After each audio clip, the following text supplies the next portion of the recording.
This program is rated D for dank.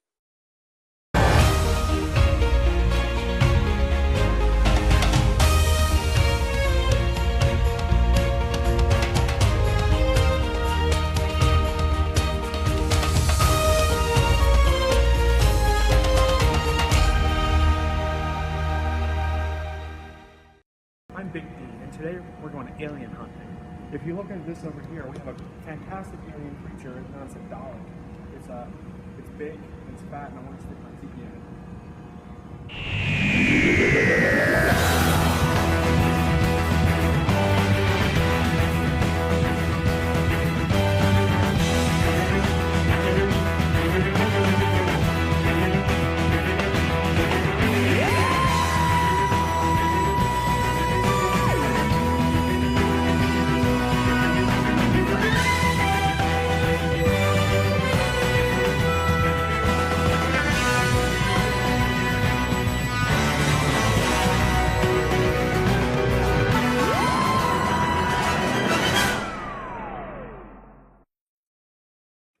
Series 4 of Doctor Who is one of my favorites. It's got my favorite team up between the Doctors. 10 and Donna are the best team up. So if you had to ask me what are the best team ups, it'd be 9 and Rose, 10 and Donna, 11 and Amy, and 12 and Clara / 12 and Bill. And boy is Penny ready. And we're about to get started. Series 4. Some good episodes. It doesn't have like a string of consistent good episodes like Series 3, but still pretty good. But we start off bad.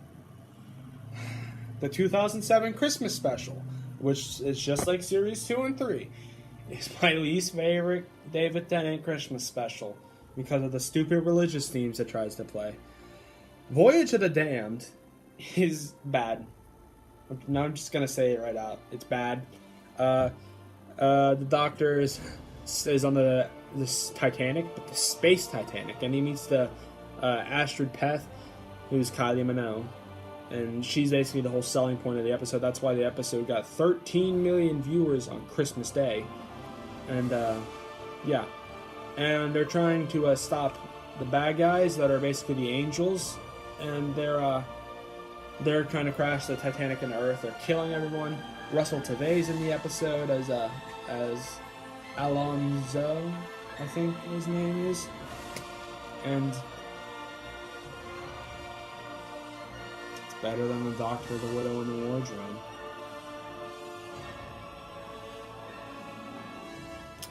Next.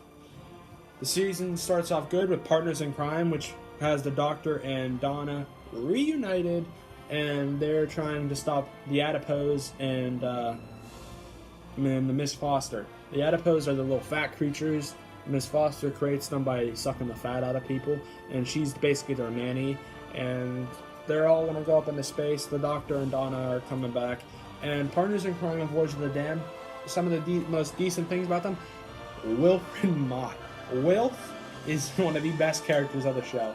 Bernard Cribbins plays him amazingly, and I would definitely watch it just for him. I like it. But Partners in Crime, this Donna is so much better than the Donna in the Runaway Bride. I kid you not. I saw this Donna, I'm like, this is the same person as that other Donna. All of those doubts I had in my mind about it are gone. Doctor and Donna make a horrible team. They make a great team because, unlike Martha and unlike Rose, Donna's not in love with the Doctor. They're just best friends, and that's why I like them so much. That's why I like Amy and the 11th Doctor so much, because they're just best friends, and that's why I like Bill and the 12th Doctor so much, is because they're basically just student-teacher, just like the first Doctor was like a student-teacher. And, yeah, it's great. The second episode is The Fires of Pompeii, and it's when the Doctor and Donna go to Pompeii, and they meet your boy, the 12th Doctor. Just kidding. It's actually Lucius. It's actually, what's his name? Lucius. Yeah. But I'm glad Peter Capaldi does a fantastic performance in this episode, and he comes back because he's such a great fan of Doctor Who.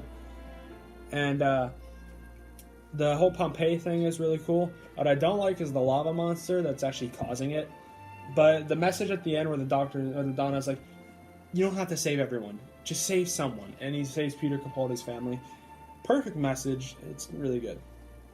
Planet of the Ood, I don't really remember that much. But all I remember of it is that they're on the Ood planet, and then the one guy becomes the Ood, and it's really disgusting. And it's meh. I remember it barely.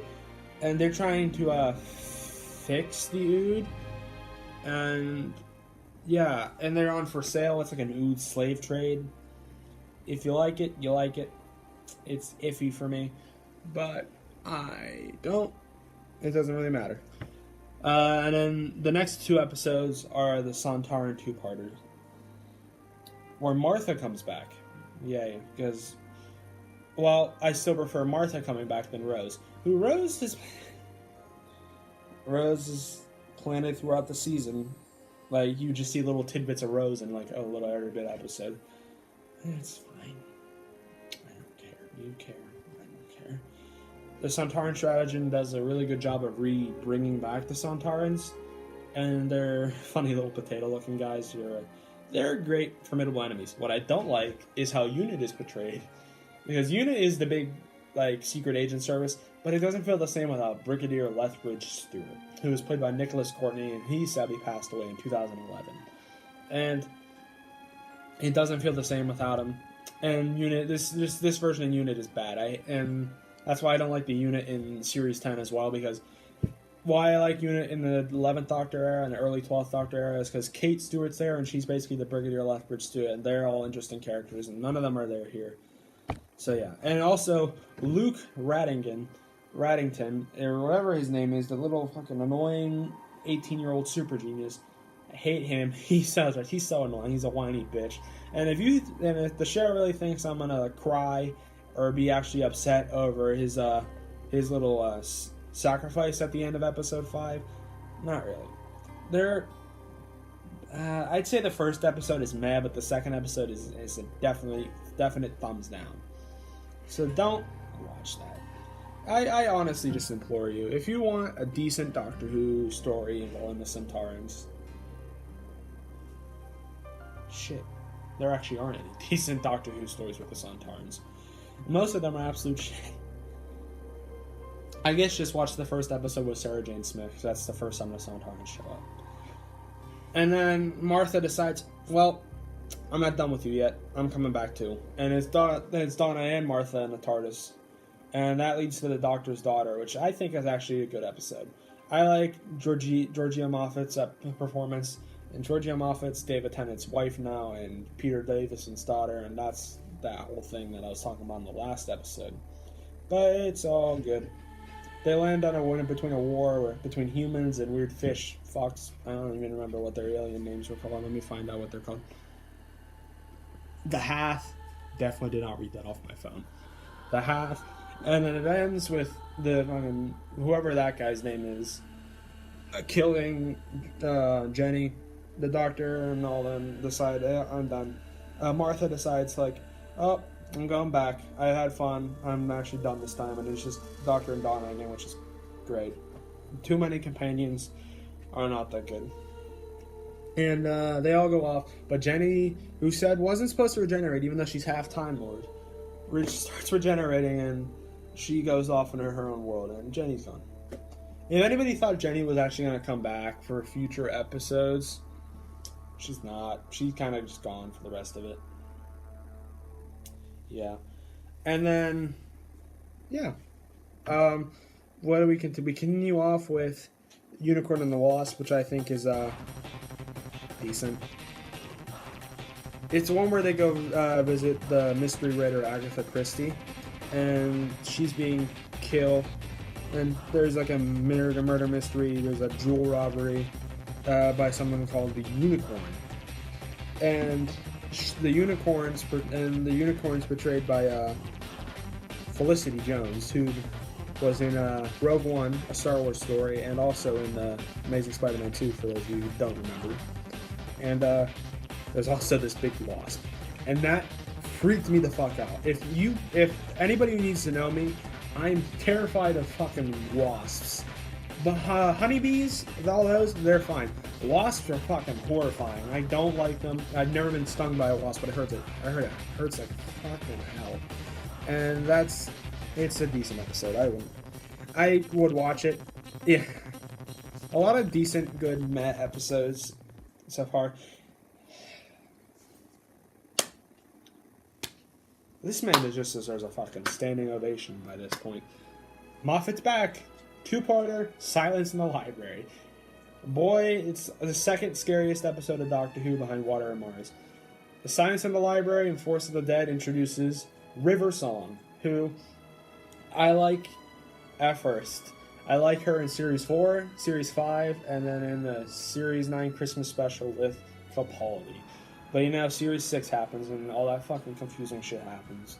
But this is when she meets the 10th Doctor. He's confused because she knows everything about him, and he doesn't know her at all. And she's like, oh boy, we're at this point where you don't know anything. And she whispers his name in her ear. And she's the only person that we know who knows his name other than the Master.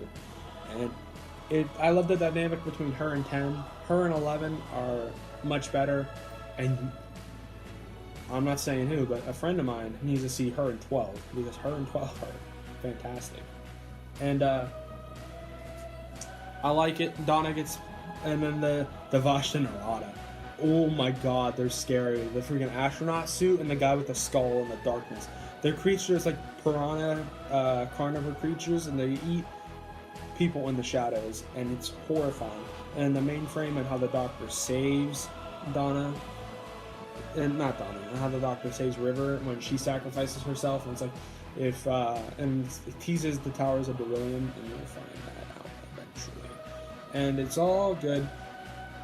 I'm really glad Moffat's going up. And look, hey, he's going to be the next showrunner. I wonder how bad that can turn out. We'll get to that in another time. And, yeah, Euroslim directed those episodes. This is a really good surprise because Euroslim directs most of the good episodes except for that one. But, yeah. And now we're getting back to Russell T Davies. Great episodes. These are his great episodes. 4 in a row. Midnight is the Doctor episode where there's no companion. If the Doctor takes a butt trip on the planet Midnight and he goes to see the Sapphire Waterfalls, and there is this thing that's capable of stealing someone's voice, and it takes control of people. It's called the Sky Silvestri, and it's going on everyone's paranoia, and it shows the Doctor at a weak point where he's being controlled, and people are getting thrown off this bus and all that. And it ends with Doctor coming back, getting Donna and all that.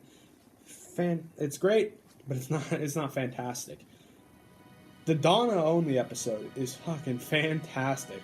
They go to they go to the China planet, the Doctor, and Donna needs to have her fortune told.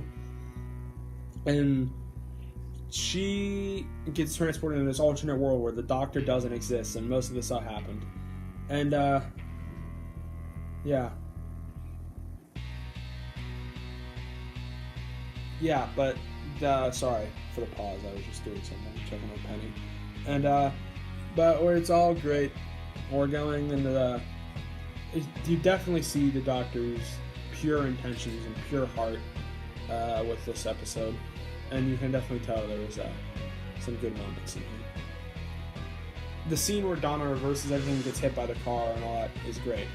And then Rose comes back and helps Donna back to the normal universe.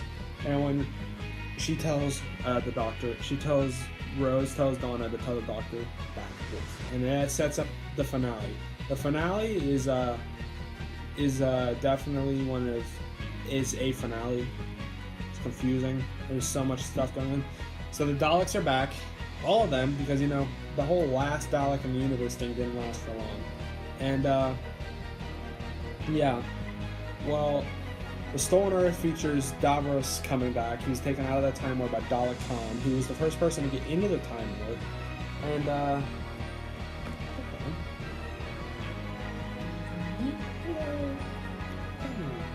And Well, the Doctor, he brings all his companions together. Martha's back, Captain Jack's back, the torture people come back, Sarah Jane comes back, but he doesn't know Rose is back yet. And the end of the episode ends with Rose coming back, being in control of the Doctor, and the Doctor gets shot by a Dalek. And it's like the biggest suspense moment, where the Doctor, like, it looks like he's about to die, and he looks like, oh my god, is he about to regenerate? They didn't announce a new actor yet, and nobody was playing the Doctor, and then it was a big twist. People had to wait a whole week to see how it was going to end. And in Journey's End, it didn't happen. He just regenerated himself and wasted a regeneration, which brought that whole bullshit 13 regenerations thing back when the War Doctor was introduced and the third time of the Doctor happened. It's okay. I'm not mad about it. And Journey's End ends with the Doctor, Donna touching the Doctor's hand, which was had regeneration energy in it. Donna creates another Doctor who's human. Donna becomes half Time Lord. And they all stop the Daleks. Davros blows up for now. And they all fly all the missing planets that were stolen back into the solar system. But since Donna has the Time Lord brain inside her, she can't remember the Doctor, so the Doctor has to wipe her memories, leave her with Wilf. And Wilf is like the saddest character. He makes it so much sadder. The Doctor crying in the rain is also a really sad scene. And then, well, the series ends with what else from a David Tennant season? Him being alone in the TARDIS, having to travel by himself. And that leads into the 28th to the specials. But we'll get into the specials next time.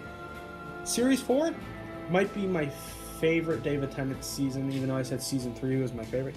I said Season 3 was my favorite way David Tennant was portraying the Doctor. I never said it was my favorite season of David Tennant. That might be a lie. And, I like this season. I like him and Donna. They're a great team. So I hope you really enjoyed the episode. I'll be back next time with the specials, and then we're finally going to get into my favorite season after that, Season 5, Series 5, with Matt Smith and Amy Pond. And it's gonna be a great time. I'll see you guys in the next video. Peace.